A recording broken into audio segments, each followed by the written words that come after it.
Olá, o meu nome é Paulo Cogos e este vídeo é sobre terceirização. Já adianto que a minha camiseta não é uma apologia à nova ordem mundial, é anti-nova ordem mundial, é uma crítica e diz que a nova ordem mundial quer nos transformar em peças de um relógio. Este vídeo é sobre terceirizações e não sobre o PL 4330, por dois motivos. Primeiro, porque o PL 4330 é uma regulação. Ele é apenas menos pior, talvez, que uma proibição, mas ainda assim é uma intervenção, é uma agressão contra o livre mercado e deve ser rejeitado. Segundo, porque esse PL cheio de alíneas, incisos e parágrafos é muito chato, não é o que interessa. O que interessa são os aspectos éticos, políticos e econômicos dos quais eu tratarei. Eu sou contra ou a favor da terceirização? Óbvio que eu sou a favor, por um único motivo. Trata-se de relações voluntárias, ou seja, não há coerção e, portanto, devem ser liberadas. Qualquer tentativa de impedi-las, estas sim são agressões, são atos coercitivos e devem ser rejeitados. Logo, se um empregado quer trabalhar para uma firma, e essa firma voluntariamente quer contratá-lo, e vai alocá-lo para trabalhar em uma outra empresa que voluntariamente contratou o serviço dessa primeira, são todas relações voluntárias. Quando o governo tenta regular ou proibir, o governo está sendo criminoso. O governo está agredindo.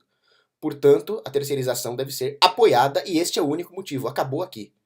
Agora, por curiosidade, eu tratarei dos aspectos econômicos e políticos da terceirização. Mas o que é a terceirização que assusta tanto? Não é nenhuma hidra de Lerna, it's not a big deal. É simplesmente quando uma empresa prefere contratar uma outra para realizar algumas atividades necessárias ao processo produtivo da primeira, ao invés de valer-se de mão de obra orgânica, funcionários pertencentes à própria empresa. Estes prestadores de serviço externo são especializados, o que aumenta a eficiência, a produtividade e reduz custos de ambas as empresas. Isso é excelente para a economia. Qual é o problema disso? E do ponto de vista do trabalhador, it's not a big deal either. É simplesmente trabalhar num espaço geográfico distinto do espaço físico da empresa da qual ele faz parte. Isso acontece o tempo inteiro. Imagina que uma empresa possui um pequeno escritório num prédio comercial e possui vários representantes de venda. Esses representantes de venda vão trabalhar no ponto de venda, um local geograficamente distinto desse escritório. Ou imagine um professor contratado de uma universidade cujo ambiente de trabalho é lá no deserto de Gobi, na Mongólia, escavando o solo.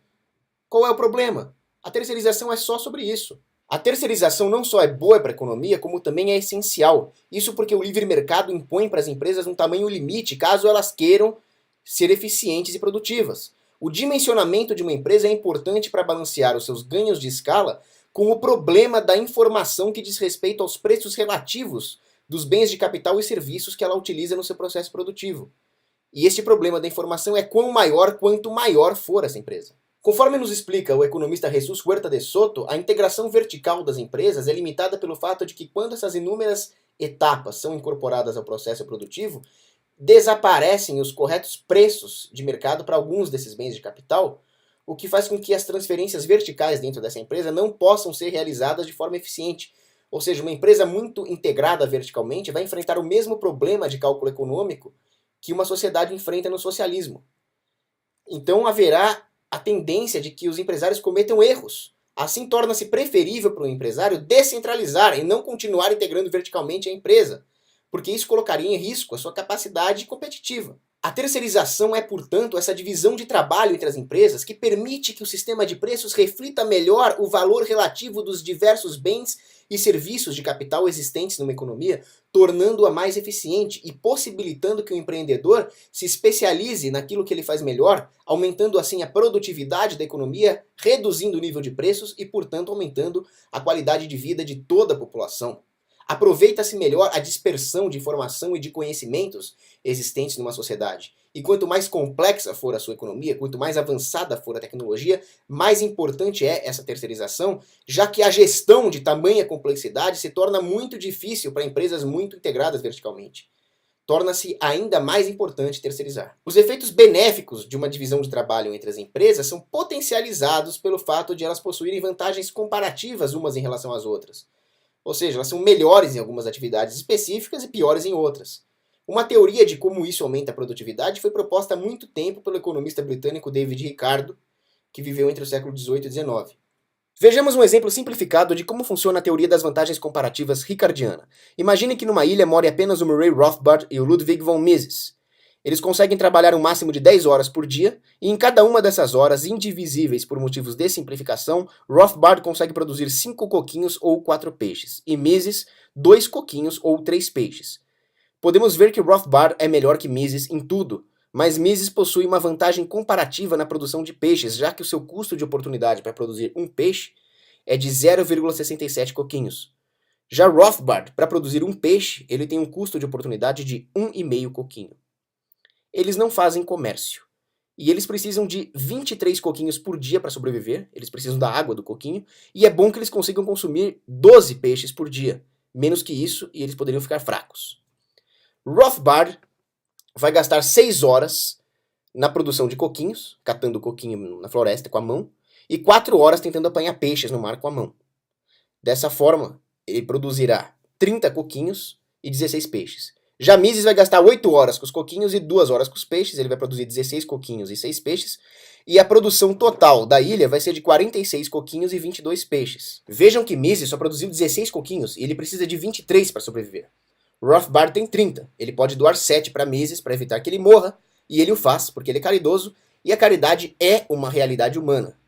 O governo diminui a propensão à caridade, mas nessa ilha não tem governo. Dessa forma, Mises não morre. Mas ainda assim, ele só tem 6 peixes. O recomendado é que a dieta dele tenha 12. Rothbard tem 16. Ele vai doar 4 para Mises, afinal ele não vai comer menos do que o recomendado. Mises vai ficar então com 10 peixes, mas a sua dieta ainda será deficitária. Portanto, essa ilha tem um déficit de 2 peixes. Mas como Rothbard e Mises são bons economistas, eles decidem fazer comércio e se especializarem, dividir o trabalho. Dessa forma, Rothbard gastará suas 10 horas catando coquinhos e Mises gastará as 10 horas pescando. Dessa forma, a produção total da ilha será de 60 coquinhos e 30 peixes. Muito provavelmente, Rothbard venderá 23 coquinhos para Mises em troca de 12 peixes. E ainda assim, ele terá um excedente de 4 coquinhos, e Mises ficará com um excedente de 6 peixes.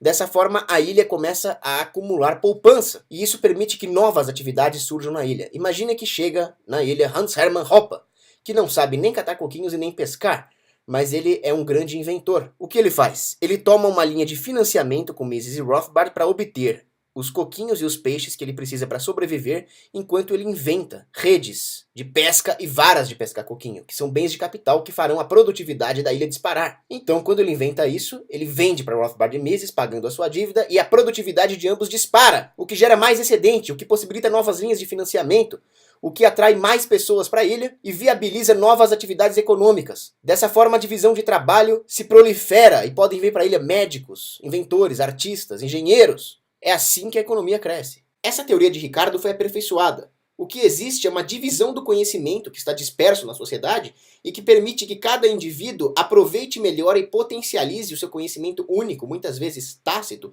a respeito das circunstâncias peculiares que cada indivíduo vive.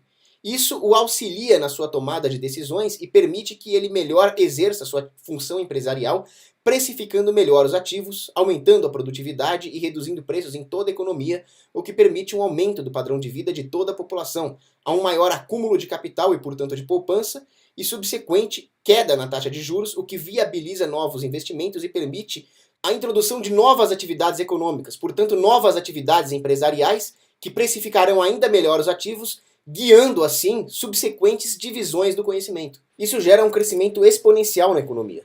Esses conceitos não são triviais, eles requerem reflexão do indivíduo para entendê-los, não são ensinados nas escolas e estão muito além da capacidade de compreensão de qualquer esquerdista.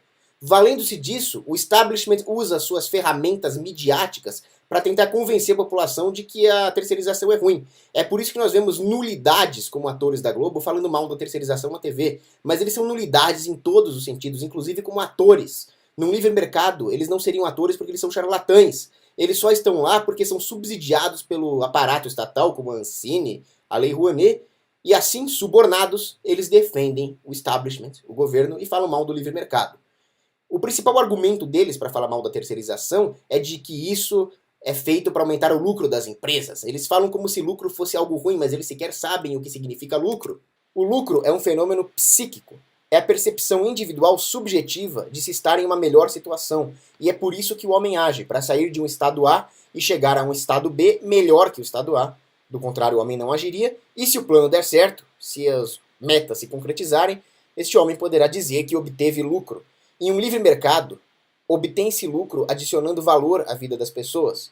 Para tanto, o homem deve empreender. Ele deve praticar uma atividade empresarial que consiste em prever a necessidade das pessoas, analisar quais recursos escassos estão mal precificados, mal alocados, e com inteligência e prontidão penetrar no âmago das coisas, dos fatos, prever como as situações se desenrolarão e assim alocar esses recursos de forma a melhor atender às demandas das pessoas, suas demandas mais urgentes.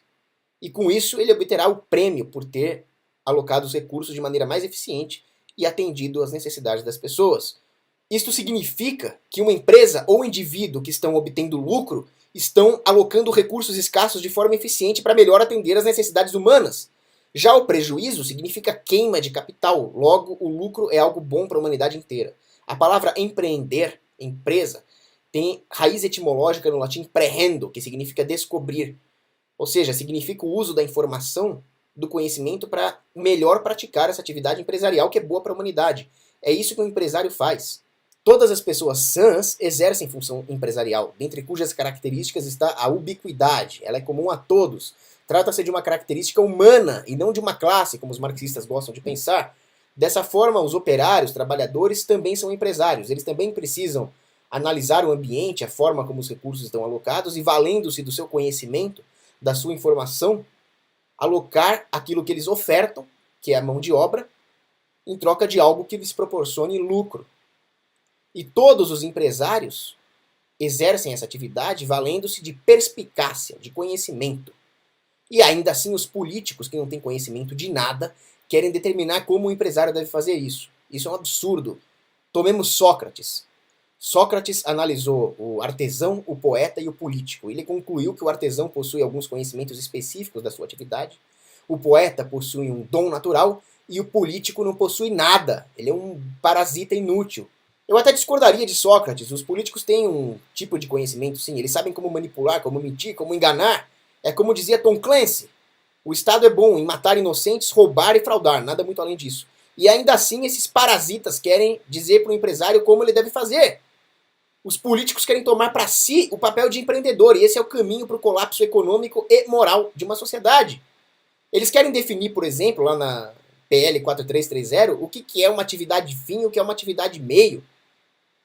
Isso quem decide é o empresário. Se o empresário terceiriza uma atividade, está claro, é uma demonstração praxeológica de que aquela não é uma atividade fim. Do contrário, ela não seria terceirizada. As atividades que permanecem orgânicas de uma empresa são, por definição, a sua atividade fim, decidida pelo empresário. Dessa forma, se um hospital, por exemplo, terceirizar todos os seus médicos, está demonstrado que a sua atividade fim não é o exercício direto da medicina, mas sim a intermediação entre médicos, pacientes, funcionários, planos de saúde. E para exercê-la, o hospital disponibiliza equipamentos médicos, espaço físico, ferramentas gerenciais e assim por diante. Cada agente na economia, cada empresário possui aspirações e desejos únicos, e para atingi-los, valem-se de conhecimentos peculiares a respeito de circunstâncias individuais que só o indivíduo pode conhecer. É aquilo que Santo Tomás de Aquino, em Suma Teológica, chamou de accidentia individualia humanorum actum, acidentes individuais dos atos humanos, sendo que a finalidade de cada agente, que é única, é a circunstância particular mais importante a respeito desses atos. Então, quando o indivíduo decide quais atividades terceirizar e por quê, ele está tentando buscar uma finalidade única que não diz respeito a nenhum burocrata ou político. E para fazê-lo, ele precisa de um cálculo muito preciso.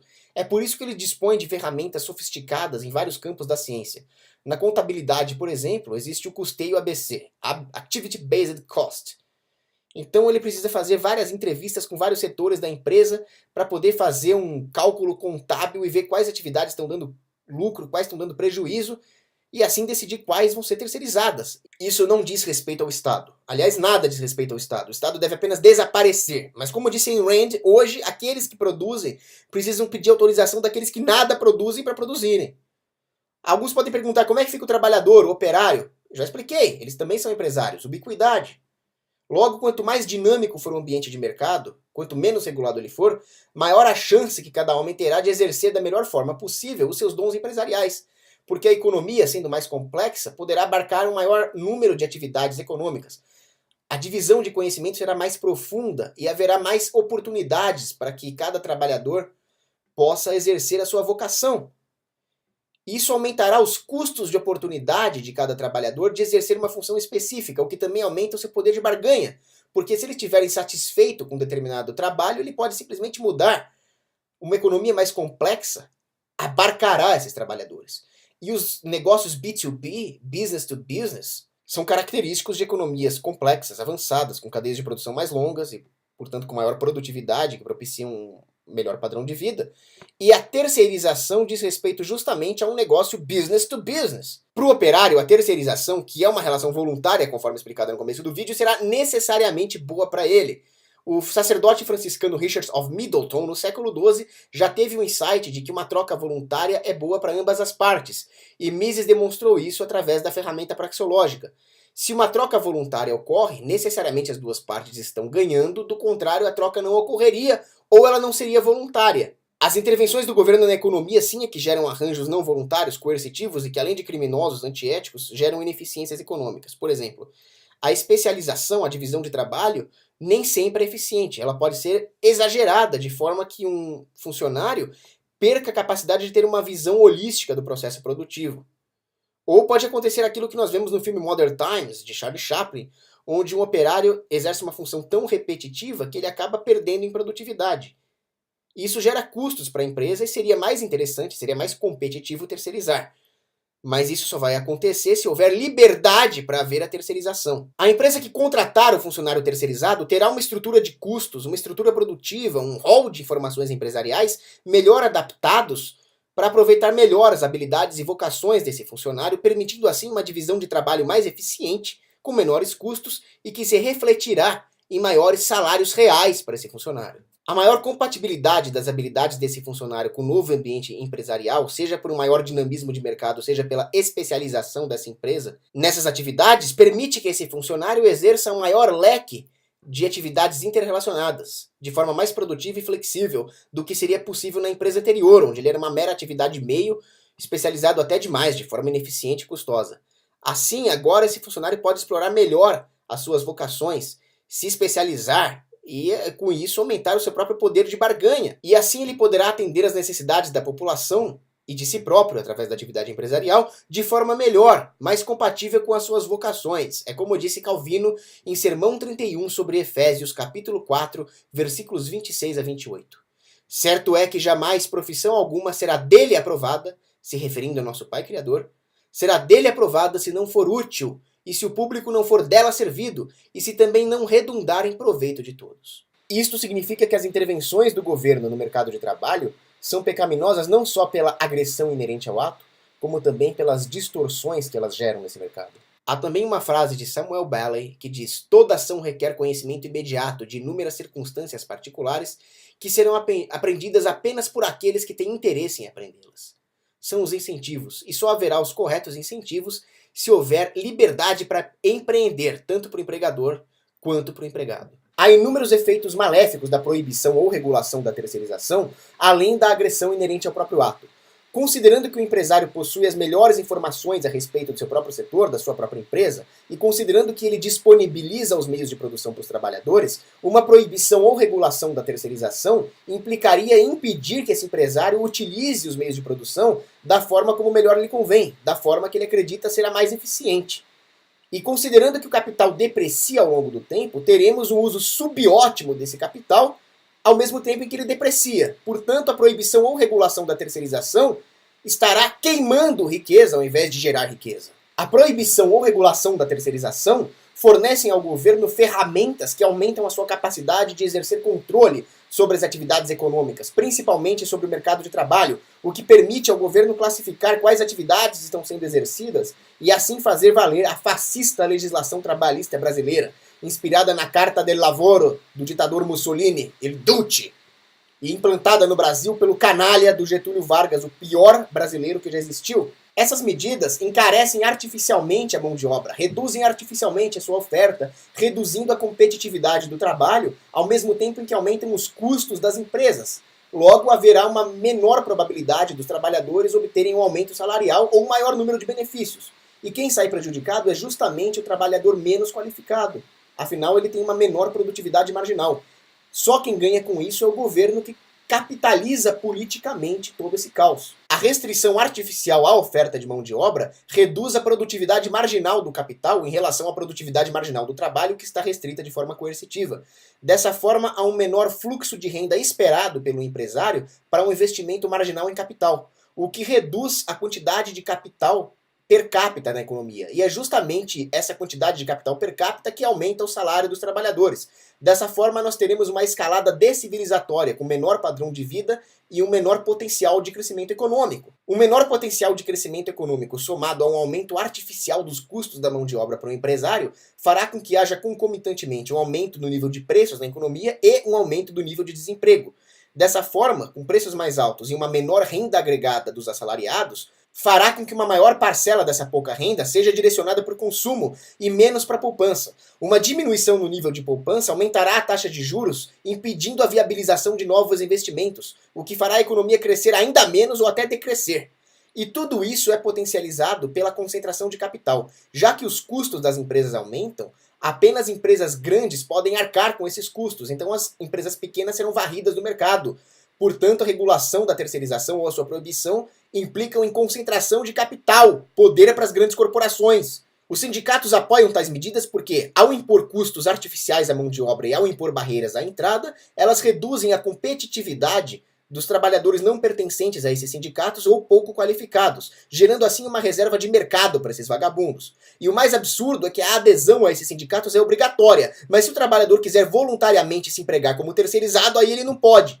Então os sindicatos se acomodam e o fluxo de recursos é desviado dos setores produtivos para esses sindicatos não produtivos. Obviamente haverá um subsídio à não produtividade. Agora some todos os efeitos que eu falei. Desemprego, salários baixos, carestia, queda na produtividade, queda no padrão de vida, um mercado menos dinâmico, menos capaz de absorver as diversas vocações e teremos delineado um quadro de calamidade para os operários. Para resgatá-los, precisaríamos de mais livre mercado. Mas não é isso que a propaganda estatal dirá. Eles dirão que nós precisamos de mais assistencialismo, mais intervenção, mais welfare state, e assim teremos uma expansão do Estado babá totalitário. É algo muito parecido com o que está acontecendo nos Estados Unidos sob o governo do terrorista marxista Obama. É um plano chamado Cloward Piven. Este plano foi traçado por dois professores de extrema esquerda chamados Richard Cloward e Francis Piven, e objetiva colapsar o sistema econômico americano para fazer a própria população demandar por um sistema assistencialista centralizado federal. A legislação trabalhista gera o mesmo efeito que o plano Cloward-Piven. Ao colapsar o mercado de trabalho, o governo tratará de capitalizar politicamente esse caos de forma a gerar uma demanda política por um Estado mais inchado, mais assistencialista e que caminhe em direção ao totalitarismo. É isso que está acontecendo no Brasil. Tanto é que PT e PSDB estão juntos na sua tentativa de impedir a flexibilização da legislação trabalhista e impedir que haja mais liberdade para as terceirizações. É claro, são dois partidos de extrema esquerda, aliados desde 1993, quando eles assinaram o Pacto de Princeton, e que almejam implantar o comunismo na América Latina inteira, o chamado Unasul, via Foro de São Paulo. Apesar das demonstrações apodíticas, evidenciadas pela sólida ciência econômica através da sua lógica priorística, a CUT e o DIEESE, que é o Departamento Intersindical de Manipulações Estatísticas e Mentiras Numéricas, insistem em afirmar que a terceirização faria os trabalhadores ganharem menos, mas os seus estudos são extremamente desonestos intelectualmente, conforme demonstrou o professor Roberto Ellery. Hoje, a legislação não permite a terceirização de atividades fim, mas permite a terceirização de atividades meio. E quem decide isso são os burocratas nos seus devaneios, mas o fato é que um hospital pode terceirizar os seus serviços de limpeza, por exemplo, mas não seus médicos. Então é claro que por diversos motivos uma faxineira vai ganhar menos do que um médico, mas não é porque ela é terceirizada. Portanto, os estudos da CUT e do DIEESE são completamente viesados. Há ainda um outro importante fator a ser considerado, mas para entendê-lo nós temos que entender a teoria da imputação de valor do economista Karl Menger. A produção de um bem final, que é aquele que é consumido pelo consumidor final, se dá através de uma cadeia produtiva ao longo do tempo. Bens e serviços são necessários para esse processo produtivo. Aqueles mais distantes do consumidor final, que estão no começo da cadeia produtiva, são chamados de bens de ordem superiores. No caso da produção de um pão, por exemplo, um arado é necessário a esse processo produtivo, lá na fazenda, e ele é de uma ordem superior ao trigo, sendo necessário a sua produção. Há uma relação de causalidade aqui. E o trigo é de uma ordem superior à farinha e assim por diante. Mas a imputação de valor para esses bens se dá no caminho contrário. Ela surge no consumidor através da sua valoração subjetiva do bem final, que é o pão. O valor dos bens de capital necessários para a produção do pão são imputados a montante da cadeia produtiva conforme a sua contribuição para o processo produtivo. Isso vale para os bens e também vale para os serviços, também vale para a mão de obra utilizada no processo produtivo necessária à transformação desses fatores de produção. A contribuição do motorista de trator lá na fazenda de trigo para o processo produtivo do pão é mais crítica do que, por exemplo, a contribuição do motorista do caminhão da transportadora Baum-Bauerk, que transporta o trigo lá para as fábricas de farinha. Há diversos bens substitutos, inclusive, para esse caminhoneiro. O trigo poderia ser transportado para as fábricas de farinha via trem, carro, ou simplesmente essas fábricas poderiam ficar conjugadas às fazendas, reduzindo os custos de transporte. É claro que essas alternativas não são as mais eficientes, mas o fato é que ninguém faria absolutamente nada sem o fazendeiro. Agora imaginem que a fazenda é obrigada a ter uma transportadora orgânica. A transportadora precisa ser da fazenda e não pode ser terceirizada. O salário desse caminhoneiro seria extremamente baixo e os custos para manter a oficina de caminhões, as garagens de caminhões, seriam extremamente altas para a fazenda. É melhor para todo mundo terceirizar. Para o fazendeiro, para o dono da transportadora, pro caminhoneiro e, obviamente, pro consumidor. Afinal, o pão ficará mais barato, lembrando que o caminhoneiro também é consumidor desse pão. O caminhoneiro em si ganhará mais, terá um salário maior se ele participar de mais processos produtivos, se ele receber a imputação de valor de outras cadeias produtivas. Logo, a terceirização da atividade de transporte permite que ele trabalhe num dia para a fazenda e no outro dia para uma outra fábrica e assim por diante, aumentando o valor do seu trabalho. Tendo em vista a teoria da imputação de valor mengeriana, nós podemos concluir que, hoje, as atividades às quais se permite terceirizar participam como meios acessórios de cadeias produtivas. Por exemplo, a segurança em um hospital. O hospital produz saúde, não segurança. Logo, a segurança é um meio acessório para o processo produtivo do hospital. Logo, a imputação de valor para os serviços de segurança será menor do que a imputação de valor para os serviços de um médico ou de um enfermeiro. Este é um outro fator que explica por que trabalhadores terceirizados costumam ganhar menos. Eles são ainda mais vulneráveis à legislação trabalhista, a qualquer tipo de intervenção que reduza a mobilidade e a flexibilidade desse mercado. Afinal, um hospital pode até dispensar a sua segurança, mas ele não pode dispensar cirurgiões. Se a legislação trabalhista impõe custos para o empresário, no caso de uma escola, ela poderia até reduzir o nível da sua limpeza e dispensar algumas faxineiras, mas dificilmente poderia reduzir o número de aulas e dispensar professores. Trabalhadores pouco qualificados são particularmente vulneráveis, portanto, à legislação trabalhista e a qualquer regulação no mercado de trabalho. Se nós quisermos aumentar a renda desses trabalhadores, nós precisamos de um mercado mais dinâmico.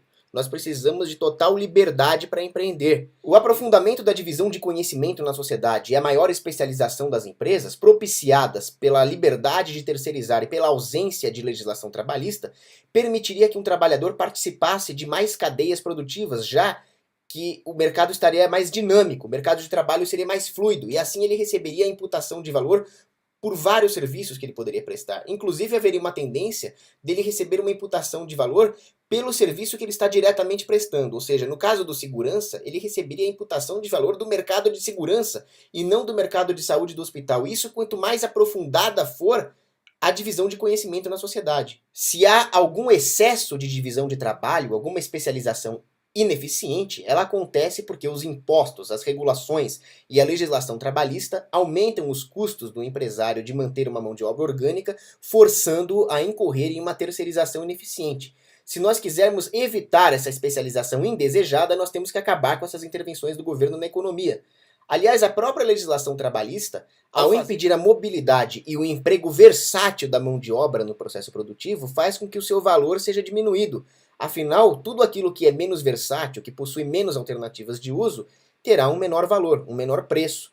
E o menor preço da mão de obra se traduz em menores salários. A esquerda afirma também que os trabalhadores terceirizados são mais propensos a acidentes, mas nos seus estudos eles não fazem uma estratificação desses trabalhadores por função, sendo que algumas funções, dada sua natureza, são mais propensas a acidentes. Não é o fato de ser terceirizado ou não que muda a periculosidade da natureza dessas atividades.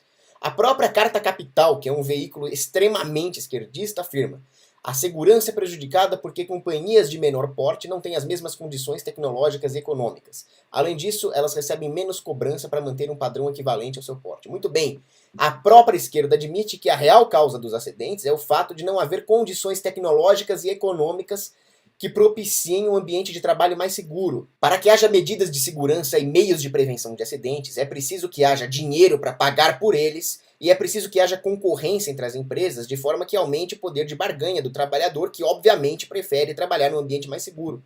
As seguradoras desses trabalhadores também preferem que eles trabalhem num ambiente mais seguro para não ter que pagar indenização. Dessa forma, a legislação trabalhista e a proibição da terceirização, que concentram capital e reduzem o lucro das empresas ao aumentarem artificialmente os seus custos, só poderão aumentar o número de acidentes. Uma sociedade regulada dessas terá menos tecnologia e menos capital acumulado para fornecer os meios necessários para a prevenção de acidentes. Além disso, com menos mobilidade, os trabalhadores vão ter menos poder de barganha para escolher. E como a própria Carta Capital admitiu, as empresas menores recebem menos cobrança para manter um padrão de segurança. Logo, a causa dos acidentes não é a terceirização, mas uma distorção jurídica, uma bizarrice, causada pelo fato do pensamento positivista ignorar os direitos dos indivíduos e ter um viés utilitário.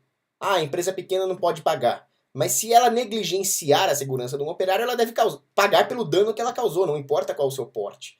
Além disso, existe uma orgia jurídica. Se um operário sofrer um acidente numa empresa maior, haverá uma maior probabilidade dos advogados conseguirem um bom dinheiro na forma de indenização de uma empresa mais rica. Logo, essas empresas maiores, mais ricas, serão mais cobradas. O que nós precisamos é acabar com essas distorções jurídicas e ter um sistema de direito mais estável, pautado pelo justnaturalismo, pelos direitos dos indivíduos, que punam a negligência pelo dano que elas causaram ao indivíduo. Mas como disse Montesquieu, as leis inúteis enfraquecem as leis necessárias. Logo, esse rol de regulações que a esquerda defende enfraquece a necessária proteção ao direito de autopropriedade do indivíduo. Se nós quisermos aumentar o padrão de vida dos operários ao mesmo tempo em que reduzimos o desemprego, nós temos que acabar com toda a regulamentação do mercado de trabalho que o engessa. Nós temos que acabar com a legislação trabalhista. E a terceirização permite driblar esse aparato regulatório, sendo ela, portanto, uma verdadeira ferramenta de desobediência civil. Isso é excelente.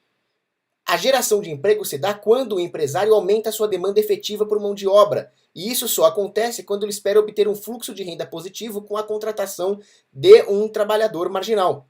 Portanto, a terceirização, ao reduzir custos e aumentar a produtividade desse trabalhador, dada a sua maior especialização, gerará empregos. E eu me refiro aqui a empregos produtivos. Nós temos um trade-off entre produtividade e controle estatal na economia. Nós temos que escolher uma economia produtiva ou uma economia controlada.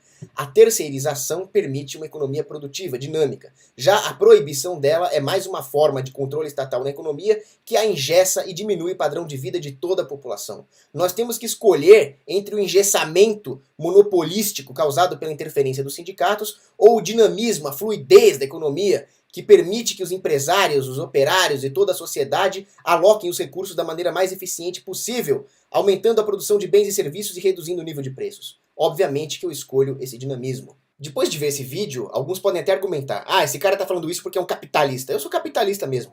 Então vejamos os argumentos da esquerda, mas uma esquerda que não era puxa-saco de autoridade como a esquerda de hoje é. Mikhail Bakunin, um anarcossocialista que participou da primeira internacional, escreveu em Bakunin on Anarchy: as pessoas podem viver livres e felizes apenas quando organizadas de baixo para cima, em associações independentes e completamente livres, sem paternalismo governamental. Aí ele dá uma esquerdada aqui, embora não sem a influência de uma variedade de indivíduos e grupos livres. Aprenderam, esquerdistas? E Malatesta, um anarcocomunista, escreveu em L'Anarquia: é difícil entender como alguém pode acreditar que os serviços públicos indispensáveis à vida social podem ser melhor garantidos por ordem de um governo e não através dos próprios trabalhadores, que por sua própria escolha ou por acordo com outros, realizem-nos sob o controle imediato de todos aqueles interessados. O que o Malatesta está falando é para dar liberdade dos trabalhadores escolherem como eles querem trabalhar. Deixe então que haja terceirização, afinal isso permite uma maior concorrência entre as empresas, o que oferecerá uma maior gama de possibilidades de trabalho para os operários escolherem, inclusive a possibilidade de se tornar um profissional liberal e prestar os serviços por conta própria, sem a necessidade de se submeter a uma relação de trabalho. Não é isso que os marxistas sempre sonharam? À medida em que a sociedade acumula capital e se aprofundam as divisões de conhecimento, as relações de trabalho remanescentes ficarão cada vez mais flexíveis e o fornecedor de mão de obra terá cada vez maior poder de barganha. Afinal, a mão de obra humana é o bem mais escasso e demandado que existe. Sempre haverá demanda por mão de obra. A esquerda não consegue entender uma coisa tão simples. Então eu vejo até anarcocomunistas defendendo interferência do Estado, regulação do Estado no mercado de trabalho.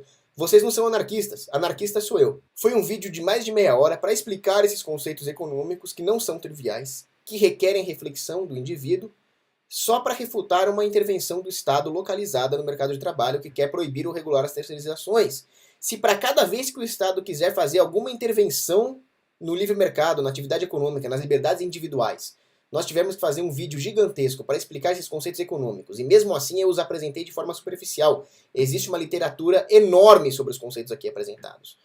Se para cada vez que o governo quiser intervir, nós tivemos que explicar tudo isso, fica difícil. Então eu peço para vocês que rejeitem, por motivos éticos, toda a intervenção do governo, toda a iniciação de agressão contra inocentes, contra não agressores. Enquanto nós não tivermos essa mentalidade, enquanto nós pensarmos de maneira utilitarista e não deontológica, e não em relação aos direitos dos indivíduos, sempre haverá espaço para a propaganda do Estado. Sempre haverá espaço para que ele se aproveite da ignorância da maioria das pessoas sobre assuntos econômicos para expandir os seus tentáculos na sociedade. Pensem nisso. Um abraço.